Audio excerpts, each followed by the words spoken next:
Watched AMAIM Warrior at the Borderline the other day. I think it'd be interesting to share my likes and dislikes. Hear what other people think about the shows in the comments as well. I usually give mecha anime a try because I just think mecha adds a bit of extra dimensions to the show. Kind of like when you watch racing. So if you like a driver, you want to learn everything about the car they drive and perhaps have a model of it. I also only learn about this show through the models that Bandai is releasing. So I guess I'm curious about the story. I think the design is refreshing. It's simple. It's not going to be a popular design, although I do really like it. It's not easy on the eye.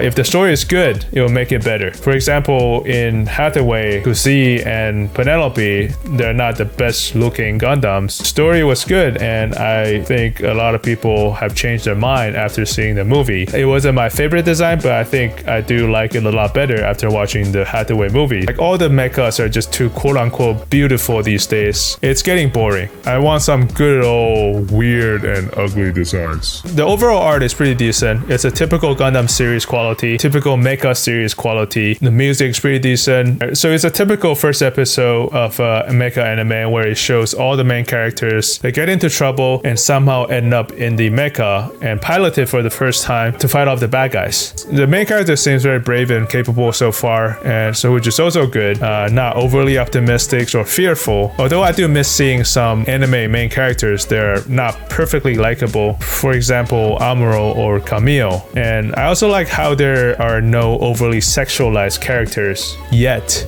That would just be a distraction, right? Mecha-wise, I think that mecha is very refreshing. It's simple, it's not pretty by most people's standards. It's designed to be functional, not overly decorated. These days, a lot of third-party designs just have a lot of spikes, a lot of wings, probably because they sell well. I do like the simple design more, in my opinion, so I think that's a good direction. The joints are also very interesting. They seem to be inspired by industrial robot arms, asymmetrical joints. Probably doesn't work so well in real life, but that's fine. I like how part of the machine gun can go in between the hand and the bicep. I thought that's a fun little design right there. I also like the AI control war robots, which is, I think it's a real thing in the near future. Some are still piloted by pilot inside, but assisted by AI. A lot of the machines are remote control with AI assist. It's an interesting setting, although I think they can probably do without the cutesy design of the AI. I know they're probably trying to sell like plushies and like those stuffed animal toys. I would prefer that they explain why it's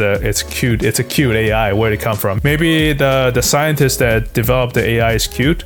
Maybe. The show is set in the near future Japan in 2061, 40 years from now. And due to the low birth rate and the economic crisis, both are real issues, the fictional Japan becomes a failed state and it's been divided up by other superior countries. And the Japanese citizens are being treated as second-rated citizens. 40 years sounds pretty short, but it's possible. My first impression, I thought 40 years sounded like it's not so far away. It's actually quite a long time. Depends on which countries you're talking about. They could very easily take over a country and treat their citizens as second-rated citizens. It's happened in Europe in World War II, so it's possible that some country could completely take over another country within 40 years and treat them as garbage. I'm not sure how this show's gonna end. I just feel like there's already no hope for the fictional Japan in this setting. What kind of ex machina type of event has to happen to fully recover from this failed state? It's hard to imagine. If my assumption is correct that this is a spiritual successor of Code Geass, I don't think there's any future for the oppressed Japanese. I don't think the oppressed Japanese in Code Geass ever recovered. So